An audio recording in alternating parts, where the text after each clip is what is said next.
आप सभी को मेरा सप्रेम नमस्कार। आज हम आप लोगों के सामने भोजन, उसके प्रकार और उसके प्रभाव, उसकी चर्चा करने आए हैं। भोजन हमारे जीवन के लिए बहुत ही आवश्यक चीज़ें हैं। भोजन के बिना हम जिंदा नहीं रह सकते, कोई भी जीव जिंदा नहीं रह सकता। परंतु हम मनुष्य, हमें क्या खाना है क्या नहीं खाना है वो हमें अच्छी तरीके से जानकारी होनी चाहिए। नहीं तो कभी कभी खाना खाते हैं हम उसका लाभ लेने के लिए, लेकिन हमें उसका नुकसान भुगतना पड़ता है। उसका प्रभाव हमारे शरीर पर, हमारे मन पर, उसका विपरीत प्रभाव देखा जाता है। इसीलिए हमारा भोजन शुद्ध होना चाहिए, सात्विक होना चाहिए। तो हम उसकी चर्चा करेंगे। पहले हम बता दें, हम जो भी चर्चा करेंगे यह आनंद मार्ग के विचारधारा पर आधारित है। हमारे गुरु श्री श्री आनंद मूर्ति जी, जो हम लोगों को हर दिशा में निर्देश दिए, क्या खाना है, क्या करना है, कैसे चलना है, खाने के संबंध में भी उनका निर्देश है। हम लोगों का भोजन सात्विक भोजन होना चाहिए। तो हम आपके बीच अभी इसीलिए आए हैं कि आपको हम बताएं कि हम सभी का भोजन कैसा होना चाहिए।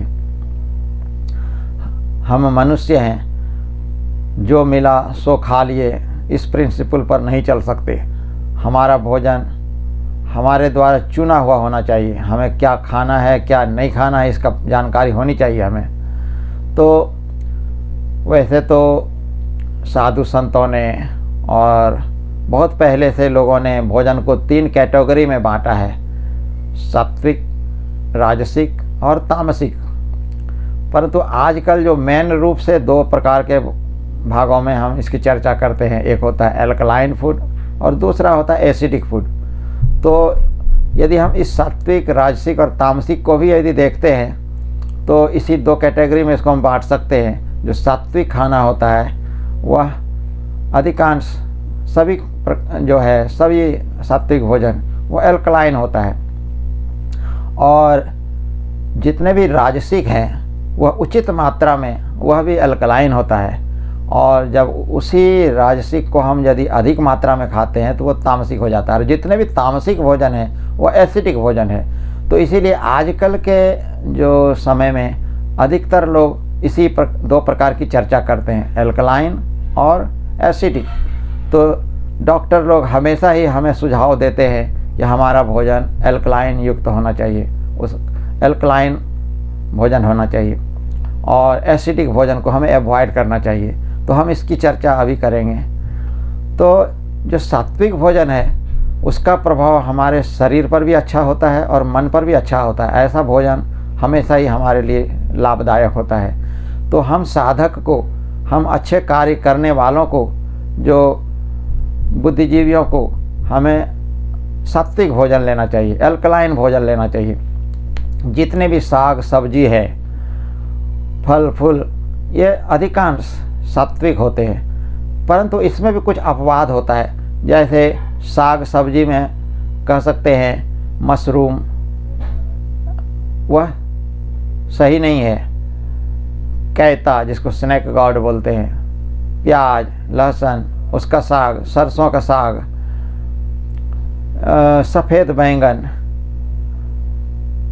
लाल पोई, जो पर्पल कलर का डार्क होता है, जो गाजर, यह सब भी अपवाद में है। यह इसका प्रभाव सात्विकी नहीं होता है, यह तामसिक युक्त होता है। इसको हम एसिडिक भोजन भी कहते हैं। हमें इससे बचना चाहिए, यह नहीं खाना चाहिए। मूली दिन में सही होता है, परंतु मूली को रात में खाना, उसका भी तामसिक प्रभाव शुरू हो जाता है। मसूर का दाल, खेसारी का दाल, यह भी तामसिक नेचर का होता है। तो हमें यह जानकारी होनी चाहिए कि हमें साग सब्जी में भी क्या खाना है। तो खास करके फल जितने भी होते हैं, उस फल में सभी फल एल्कलाइन होता है, और सभी फल हमारे लिए लाभदायक है। परंतु फल में भी कुछ फल जो तामसिक नेचर का होता है।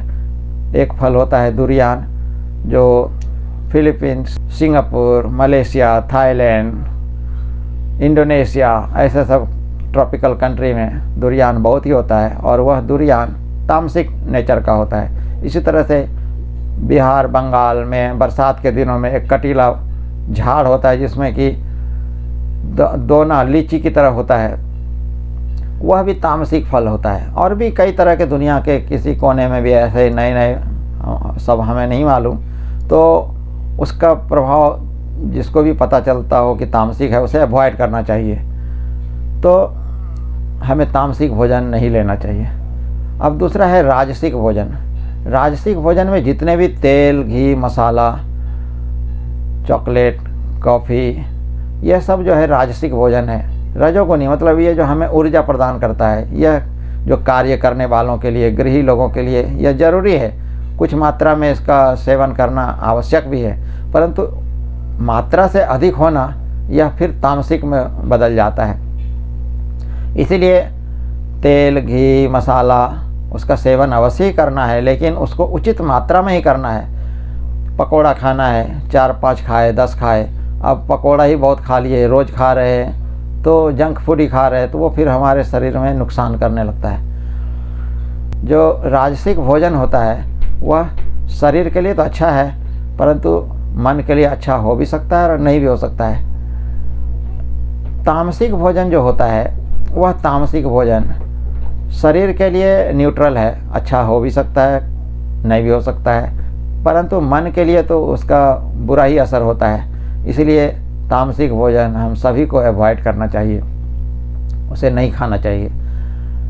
और तामसिक भोजन में सड़े गले भोजन को तामसिक भोजन कहा जाता है।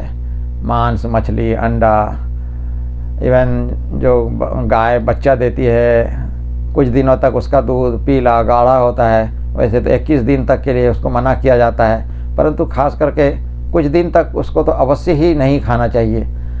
जब वो सही होने लगे 15-20 दिन के बाद में, 21 दिन के बाद में प्योर हो जाता है, तब उसका सेवन करना चाहिए।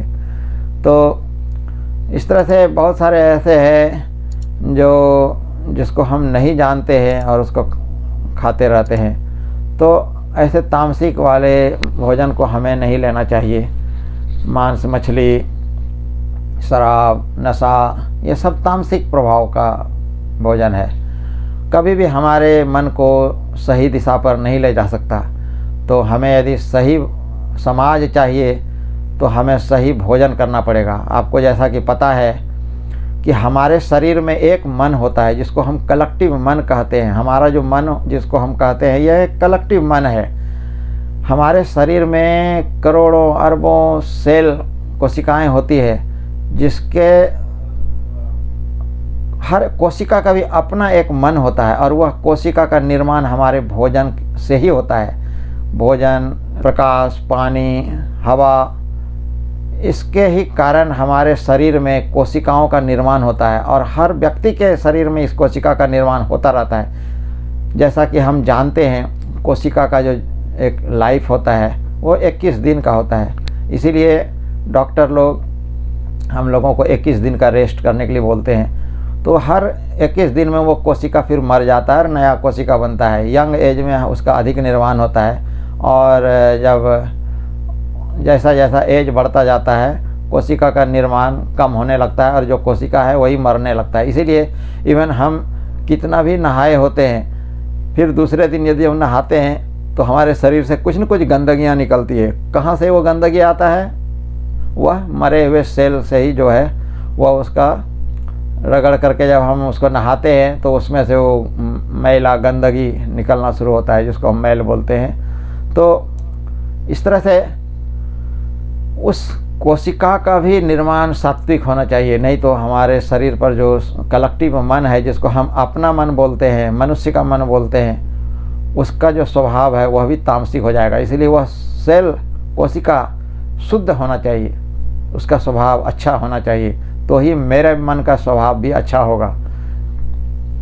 तो यही हम कहना चाहते हैं कि यह जो आज हम जिसकी चर्चा कर रहे थे कि 3 प्रकार का जो भोजन है, सात्विक, राजसिक, तामसिक, तो हमें तामसिक बिल्कुल ही नहीं करना है। परंतु परिस्थिति बस कहीं पर जैसे बहुत ही कोल्ड एरिया में है, जहाँ पर स्नो है, तो वहाँ पर परिस्थिति बस और कुछ कारणों से अवेलेबल नहीं है साग सब्जी, तो वहाँ पर जो है कुछ तामसिक भोजन भी कभी राजसिक भोजन में उसको काउंट किया जाता है। और जहाँ पर ट्रॉपिकल एरिया है, जहाँ पर कि गर्म अधिक है, उस जगह पर तो तामसिक भोजन मांस मछली या तो जहर के समान होता है। इसीलिए हमें जहाँ पर ट्रॉपिकल एरिया है वहाँ तो बिल्कुल ही नहीं खाना है उसको। तो हम यही कहना चाहते हैं, यदि हम अच्छे समाज का निर्माण करना चाहते हैं तो हमें अच्छा भोजन करना चाहिए। और अभी हम जैसा कि बता रहे थे कि अभी के डॉक्टर लोग अधिक से अधिक हम लोगों को यही सुझाव देते हैं कि हम कौन सा भोजन करें, तो बोलते हैं एल्कलाइन भोजन करिए, एसिडिक भोजन नहीं करना है। तो जितने भी ये तामसिक भोजन है, जैसा कि हमने अभी आपको बताया था, वो सब तामसिक भोजन एसिडिक भोजन में आता है। मांस मछली अंडा जो भी है, सड़े गले भोजन, सबको हम एसिडिक भोजन कहते हैं। तो जो भी है, जैसा कि हमने कहा था सरसों का साग, बहुत सारे लोग नहीं जानते हैं, उस सरसों के साग में भी एसिडिक प्रभाव अधिक होता है, जिसकी वजह से हम लोग उसको तामसिक बोलते हैं। तो यही हम कहना चाहते हैं, हम लोगों को अच्छा भोजन करना चाहिए, भजन कीर्तन करना चाहिए। कभी कभी तो अधिक भोजन कर लेना भी, यदि आप सात्विक भोजन ही कर रहे हैं, मान लो अच्छा भोजन कर रहे हैं, तो वह भोजन अधिक मात्रा में कर लेना और पचा नहीं पाना, वह भी तामसिक हो जाता है। इसलिए हमें भोजन भी उचित मात्रा में ही करना है, अधिक नहीं खाना है। तो हम नेक्स्ट वीडियो में फिर आप लोगों से मिलेंगे और चर्चा करेंगे कि कौन से भोजन को कब खाना है और कितने मात्रा में खाना है, तो जिससे हमारा और भी स्पष्ट हो पाएगा कि जो चीज़ हम सुबह खाते हैं, कभी कभी वही चीज़ शाम को तामसिक हो जाता है। फिर कब हमें कौन से भोजन को कब लेना है, उसका क्या प्रभाव होता है, उसकी चर्चा हम नेक्स्ट वीडियो में करेंगे। तब तक के लिए आप स्वस्थ रहें, सही रहें और अपना केयर स्वयं करें, अच्छे भोजन का चयन करें। नमस्कार।